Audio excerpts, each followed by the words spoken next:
close for Rutherford Landing Cattle. I just thought about it. I've never thought about doing a video on when I'm repairing or sticking a prolapse back in a cow. And so I'm sorry that I didn't do the very first, didn't see me do the first part of it. But let me show you what I did. The first thing is I get my cow up here and I get things situated and I give them a shot of lidocaine. And the way I do it is this right here. I'm just going to show you up to where I'm at now. And so I take my lidocaine and I get my tailbone. See how limp her tail is? See, her tail is just extremely limp. And so what I did was this right here. I found out where I could stick that needle in, and I stick it in there and I give her a shot.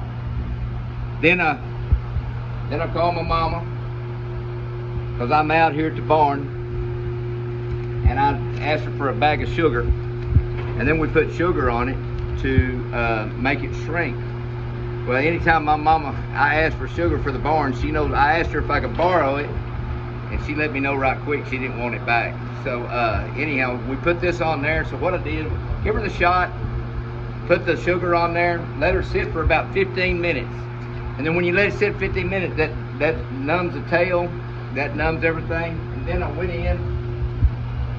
What I did, I go in there with the sleeve and I unroll it. Now, if you ever seen Dr. Poe, and hey, I like watching Dr. Poe myself, and then what you do, you just unroll it in there, stick it all the way back in there.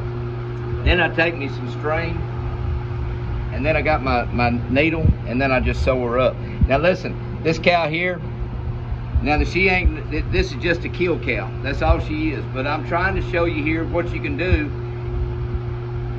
If she's sewed up, she's not going to bring near the money. But if you send her to an auction or wherever you send her, they're not going to hardly give you anything.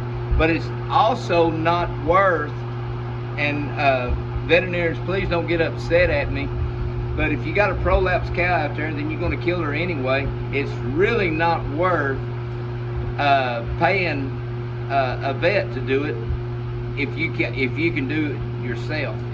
And please, veterinarians, don't get upset at me for saying this, because the whole thing is kind of like my vet told me here a few years ago. He was an elderly man, and he told me, he said, Bubba, you better learn how to do a lot of this stuff now. He said, because all the veterinarians coming out of school are small animal vets. And he said, one day you're going to have to do most of your stuff anyway. And which here we normally do. I got a very good friend, young man here that's a vet, and he helps me out quite a bit if I got questions or anything. But I wanted to show you that, and so then what I'm going to do, I'm going to finish stitching her up, and then we're going to, she'll go on a kill truck this next week. So that's just a tip of the day. I hope that helps you out. And I guess, well, I guess I'm not going to. She's completely numb. Come on in here a little bit closer. Look at this right here. See this? See this tail? See, she's completely numb back here. She can't feel anything. And so anyhow, now then what we're going to do, we're just going to go ahead and sew it up, finish sewing it up, and then she'll be ready to turn out. This is Bubba Rutherford with tip of the day, saying we buy and sell cattle 6 days a week. Always closed on Sunday. Y'all have a good day.